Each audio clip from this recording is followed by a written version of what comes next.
एकटा बात बहुत दिनसँ मोनमे खटकै छलै जे अपराधी दू तरहके होइ छै।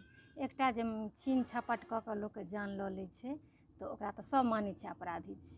दोसर जे ककरो मरै लेल उकसाबै छै ओहो अपराधिए मानल जाइ छै। सजा दुनू लेल बनल छै, लेकिन अपना समाजमे दोसर अपराधीके अपराधी नहि मानल जाइ छै। जेना देखियौ जे कोनो महिला अगर जान दऽ दै छथिन तऽ लोक ओहि महिलेके दोषी कहै छथिन। ओहिके पाछाँ जिनकर हाथ रहै छै हुनकर केओ दोष नहि दै छथिन। ई बहुत बड़का सवाल छै। हम तऽ ई मानै छी जे भी केओ महिला जान दऽ देलखिन या जान दऽ दै छथिन तऽ ओ अपन समाजके लेल शहीद भऽ जाइ छथिन। जहिना एकटा सेनाके ट्रेनिंग देल जाइए जे देशके खातिर हँसैत हँसैत ओसब अपन बलिदान दऽ दै छथिन, हम अहाँ हुनका लेल दू नोर कानै छी, लेकिन एहि महिला लेल केओ नहि ठाढ़ होइ छी जे आखिर हुनका ओ नौबत किएक अएलै। ई बात केओ नहि सोचै छै, किएकि हुनको इएह ट्रेनिंग देल गेल रहै छनि बच्चेसँ बेटीके हमरा अहाँके समाजमे जे तोरा जेना तेना ससुरेमे रहनाइ छौ, बेटी ससुरे नीक बेटी स्वर्गे नीक। जखन कोनो रास्ता ओकरा नहि रहै छै तऽ ओ जान दऽ दै छै। किएकि देखैत हेबै जे पुरुष अगर घरसँ भाइगो जाइ छथिन आ कतेक साल बादो अबै छथिन तऽ कहावत छै जे सुबह का भूला शाम घर आए तो उसे भूला नहीं कहते हैं। अगर महिला आइयो जाथि आ काल्हि आबि जाथि तऽ हुनका केओ एक्सेप्ट नहि करथिन, किएकि सब कहथिन जे गलते कऽ कऽ अएलै। पुरुष अगर भाइगो जेथिन 2-4 साल पर कमा कऽ अएथिन तऽ कहथिन ओ तमघैले लऽ कऽ अएलखिन हन। आ महिला जरूरी नहि छै सब गलते करै छै, नीको काज कऽ कऽ कमा कऽ अएथिन तऽ कहथिन जे ओ कुकर्मे कऽ कऽ अएलखिन हन।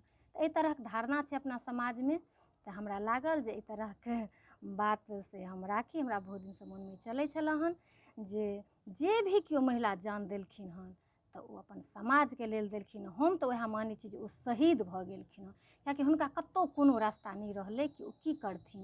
हुनका केओ नहि, बाहर जेथिन तऽ फेर एक्सेप्ट नहि हेतै तऽ जा नहि सकै छथिन, नैहर जा नहि सकै छथिन तऽ करथिन की। आब अगर एहिमे बदलाव भेल हन, देखै छियै बहुत बदलाव भऽ गेल जे बेटीके कहल जाइ छै जे हँ तोरा हमेशाके लेल तोहर नैहर छौ, तोहर बाप छौ, तोहर भाइ छौ। तऽ आब जे देख रहल छै जे तलाकके जे संख्या बढ़ल जाइए तऽ वएह कारण भेलैए। पहिले तलाक नहि होइ छलै तऽ बहुतोके जीवन घुटि घुटि कऽ बितलै या एखनहु बितै छै, केओ सुनैवला नहि छै, केओ देखैवला नहि छै। आब अगर समय रहैत जे अगर सुधारि लेल गेल जाइ छै तऽ हम तऽ कोनो खराब नहि मानै छियै कि जे कोनो लड़का या लड़कीके अगर जीवन साथी सही नहि भेटलनि तऽ ओ अपना स्वेच्छासँ अलग भऽ सकै छथि या जाँच परख करबाक चाही। लेकिन तैयो लोक ठका जाइ छी हम अहाँ, तऽ हम एहि चीजके खराब नहि मानै छियै। ताहि दुआरे जान देनाइ कोनो समस्याके समाधान नहि छियै। तऽ हम तऽ हमेशासँ जतेक हमरा अपना महिला मण्डलीसँ बात भेल हम सबके बुझाबैके प्रयास केलिए। बहुतोके हम से बुझेने छियनि, हमर बात मानने छथि जे जान तऽ बिल्कुल नहि देबाक छै। समय सबके बदलै छै, समय सबके अबै छै।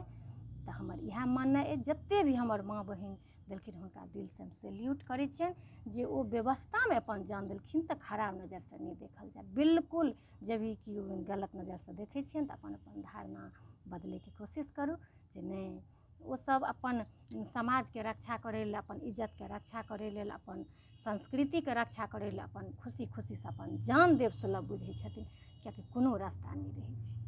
तऽ फेर मिलै छी दोसर वीडियोमे अहाँ सबके। अहाँसब फेसबुकपर देखै छी तऽ हमर लाइक कऽ लेब, यूट्यूबपर देखै छी सब्सक्राइब करब। तऽ हम फेर मिलै छी सबगोटाके, ताबत तक लेल जय सिया राम, जय मिथिला धाम।